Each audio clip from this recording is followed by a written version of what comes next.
Welcome to the Salmon Runs YouTube. Enjoy the video. In this video, I will show how to make macarons for beginners step by step.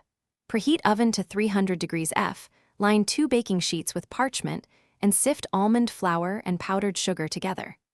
Whisk egg whites until foamy, then add granulated sugar gradually while whipping to stiff peaks.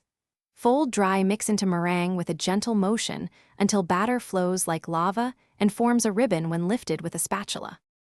Begin by separating eggs and weighing the whites to ensure consistency, then bring them to room temperature. Whip the whites until soft peaks form, adding sugar slowly to reach glossy stiff peaks.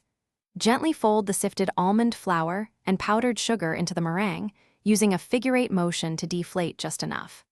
The right batter should flow in a thick ribbon and settle smoothly without losing its shape.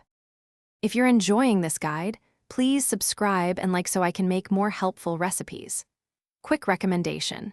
The book The Simple Path to Wealth is a surprising read that changed how I think about saving and baking goals, and it pairs oddly well with a quiet afternoon of cookie making. Check the description for the link and other deals, and now let's get back to the video. Transfer batter to a piping bag fitted with a round tip and pipe one. 5-inch rounds on a parchment using a template for spacing. Tap each tray firmly on the counter to pop air bubbles, then let the shells rest until a smooth skin forms on top. Bake at 300 degrees F for 12 to 15 minutes, rotating trays halfway for even color. Shells should lift easily from parchment when done and form characteristic feet. Thanks for watching. Consider subscribing if we helped you.